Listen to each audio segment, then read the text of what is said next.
Plutonium periodic table का एक metallic element है। इसे टेबल के F ब्लॉक एलिमेंट्स में शामिल प्लूटोनियम का परमाणु क्रमांक 94 यानी 94 है और ये यूरेनियम और नेप्टूनियम की ही तरह एक एक्टिनाइड है। क्या आप जानते हैं कि इसमें कितना कुछ खास है? ये प्लूटोनियम, जिसे Pu सिंबल से दिखाया जाता है, एक बहुत भारी तत्व है। ये मेटालिक एलिमेंट कितना हैवी है, इसका अंदाजा आप इस बात से लगा सकते हैं कि ये आयन की डेंसिटी के दुगुने से भी ज्यादा डेंस है। ये एक ऐसा रेडियो एक्टिव एलिमेंट भी है जो नेचुरल फॉर्म में बहुत ही कम पाया जाता है और इसकी ज्यादातर मात्रा आर्टिफिशियल तरीके से ही बनाई जाती है, वो भी यूरेनियम से। परमाणु रिएक्टर्स में यूरेनियम 238 न्यूट्रॉन को अवशोषित करने के बाद यूरेनियम 239 में बदल जाता है। फिर यूरेनियम 239 दो बार बीटा क्षय की प्रक्रिया से गुजरता है और सबसे पहले नेप्टूनियम 239 में और फिर प्लूटोनियम 239 में बदलता है। आपको बता दें कि बीटा क्षय या बीटा डीके एक तरह का रेडियो एक्टिव डीके होता है जिसमें एक एटॉमिक न्यूक्लियस एक इलेक्ट्रॉन या पॉजिट्रॉन छोड़कर स्टेबल हो जाता है। इस तरह यूरेनियम से बनने वाला ये एलिमेंट एक हार्ड सिल्वरी ग्रे मेटल है जो हवा के कांटेक्ट में आने पर डल ग्रे, येलो या ऑलिव ग्रीन कलर में बदल जाता है। मेल्ट होने पर इसकी डेंसिटी 2.5% तक बढ़ जाती है और इसकी डिफरेंट फॉर्म्स की डेंसिटीज 16 से 19.86 ग्राम्स पर क्यूबिक सेंटीमीटर के बीच पाई जाती है, जो कि काफी ज्यादा है। अपनी रेडियो एक्टिविटी की वजह से ये मेटल न्यूक्लियर इंडस्ट्री में एटॉमिक बॉम्ब्स जैसे न्यूक्लियर वेपन्स बनाने में इस्तेमाल होता है और ये ऐसा पहला ह्यूमन मेड एलिमेंट माना जाता है जिसे लार्ज अमाउंट में प्रोड्यूस किया जाता है। जहां पर ज्यादा मेटल्स इलेक्ट्रिसिटी और हीट की अच्छी कंडक्टर्स होती हैं, वहीं प्लूटोनियम की इलेक्ट्रिसिटी कंडक्टिविटी और थर्मल कंडक्टिविटी काफी कम होती है। यानी ये मेटल इलेक्ट्रिसिटी और हीट कंडक्ट करने की बहुत लो एबिलिटी रखता है। प्लूटोनियम एटम्स साइज में बहुत ज्यादा छोटे होते हैं। इन्हें नैनोमीटर में मापा जाता है, इसलिए इन्हें नेकेड आइज से नहीं देखा जा सकता, बल्कि एक पावरफुल इलेक्ट्रॉन माइक्रोस्कोप से ही देखा जा सकता है।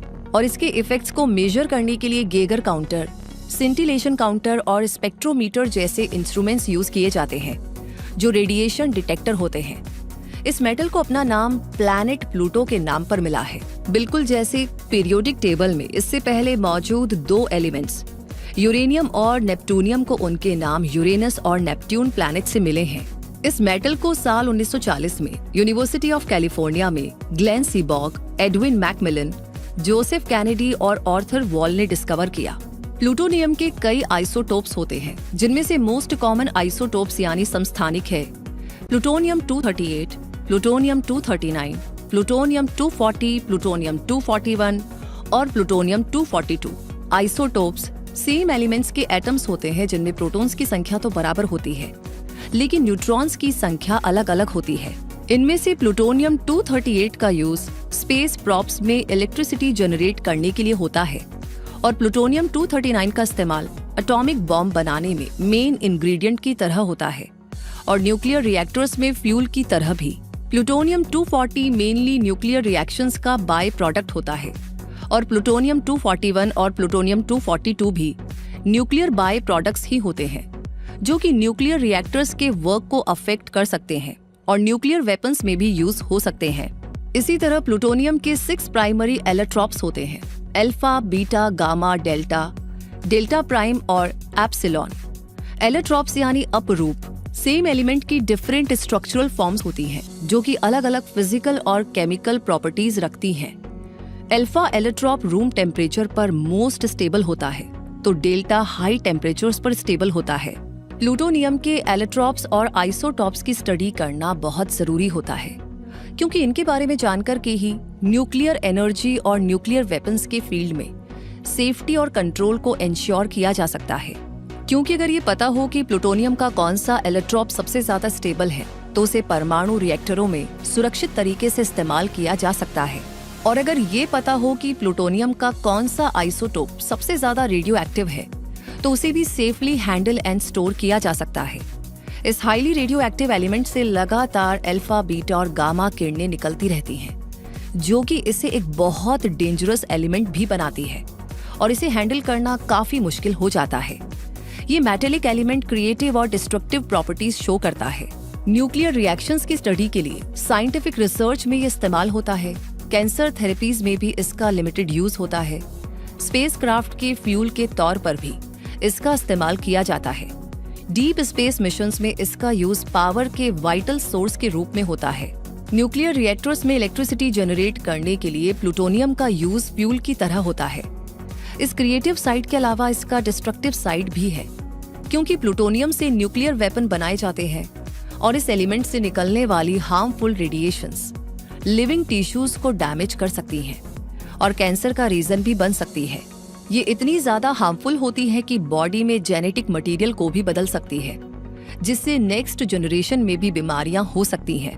ये इतनी खतरनाक है कि अगर कभी न्यूक्लियर रिएक्टर्स में एक्सीडेंट की वजह से या न्यूक्लियर वेपन्स की टेस्टिंग से एनवायरनमेंट में ये फैल सकते हैं, या फिर अगर न्यूक्लियर वेस्ट को सही तरह से डिस्पोज ना किया जाए तो भी ये एनवायरनमेंट में घुल सकता है और खतरा बन सकता है, क्योंकि ये एलिमेंट सॉइल, वाटर और एयर सब कुछ पल्यूट कर सकता है, जिससे प्लांट्स, एनिमल्स और ह्यूमन बॉडी में भी एंटर हो सकता है। ये खाने और सांस के जरिए ह्यूमन बॉडी में एंटर हो सकता है और शरीर पर लगी चोट के जरिए भी बॉडी में एंटर हो सकता है, जिससे न केवल ह्यूमन डिजीजेस स्प्रेड हो सकती हैं, बल्कि पूरे इकोसिस्टम पर नेगेटिव इफेक्ट हो सकता है। ये इतना ज्यादा घातक है कि 1 किलोग्राम प्लूटोनियम के विस्फोट से 10,000 टन से ज्यादा केमिकल एक्सप्लोसिव के बराबर विस्फोट होता है। सेकेंड वर्ल्ड वॉर के दौरान नागासाकी पर गिराया गया न्यूक्लियर बम फैट मैन बनाने में प्लूटोनियम का यूज किया गया था, जिसने लगभग 80,000 लोगों की जान ली थी। इसे बहुत केयरफुली हैंडल करने की जरूरत होती है, जिसके लिए सूट्स, गॉगल्स और ग्लव्स जैसे स्पेशलाइज्ड प्रोटेक्टिव इक्विपमेंट का यूज किया जाता है। इसके लिए प्लूटोनियम को स्ट्रॉन्ग नॉन रिएक्टिव मटेरियल से बने कंटेनर्स में स्टोर किया जाता है, जो इसकी रेडिएशन को बाहर नहीं निकलने देते। ये एक बहुत ही हॉट एलिमेंट है जो लगातार हीट जनरेट करता रहता है, इसलिए इसे कूल रखने के लिए स्पेशल कूलिंग सिस्टम्स यूज किए जाते हैं। इसे ऐसी जियोलॉजिकली स्टेबल लोकेशंस पर स्टोर किया जाता है जहां पर अर्थक्वेक जैसे किसी भी तरह की नेचुरल डिजास्टर से होने वाले रिस्क को रोका जा सके। इनकी लॉन्ग हाफ लाइफ इससे होने वाले खतरे को और भी ज्यादा बढ़ा देती है, क्योंकि प्लूटोनियम की हाफ लाइफ काफी लंबी होती है। इसका मतलब है कि इसकी आधी मात्रा को पूरी तरह टूटने में हजारों साल लग जाते हैं और इस दौरान ये लगातार रेडियो एक्टिव रेस रिलीज करता रहता है। एग्जाम्पल के लिए प्लूटोनियम 239 की हाफ लाइफ 24,100 साल है, तो इसका मतलब है कि 1 किलो प्लूटोनियम 239 24,100 साल बाद आधा किलो बचेगा और फिर अगले 24,100 साल बाद 0.25 किलो, और इसी तरह इसके पूरी तरह खत्म होने का ये प्रोसेस चलता रहेगा। प्लूटोनियम 239 के अलावा अदर आइसोटॉप्स की हाफ लाइफ को जाने तो प्लूटोनियम 238 की हाफ लाइफ 87.7 इयर्स होती है, प्लूटोनियम 240 की 6,564 इयर्स, प्लूटोनियम 241 की 14.4 इयर्स और प्लूटोनियम 242 की हाफ लाइफ 3,73,300 साल तक होती है। यानी प्लूटोनियम का नेगेटिव इफेक्ट हजारों लाखों सालों तक महसूस किया जा सकता है, और अगर इसकी हैंडलिंग में कहीं भी चूक हो जाए तो ये कितनी ही बड़ी आबादी को तबाह कर सकता है। इसलिए जरूरी है कि इस मैन मेड एलिमेंट को बहुत ही सावधानी के साथ हैंडल किया जाए। जिन न्यूक्लियर वेपन्स को बनाने में इसकी जरूरत पड़ती है, उनके एक्सपेंशन को रोकने के लिए इंटरनेशनल लेवल पर एफर्ट्स किए जाएं। न्यूक्लियर वेस्ट का स्टोरेज और डिस्पोजल भी सेफ्टी से ही हो, और क्योंकि ये एक हाईली रेडियो एक्टिव एलिमेंट है, इसलिए इसके कांटेक्ट में आने से बचा जाए, ये भी जरूरी है।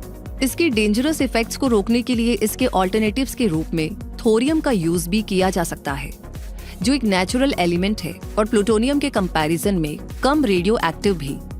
इसका यूज न्यूक्लियर रिएक्टर्स में फ्यूल की तरह किया जा सकता है। इसी तरह यूरेनियम 238 भी एक नेचुरल एलिमेंट है जिसका यूज ऑल्टरनेट की तरह हो सकता है।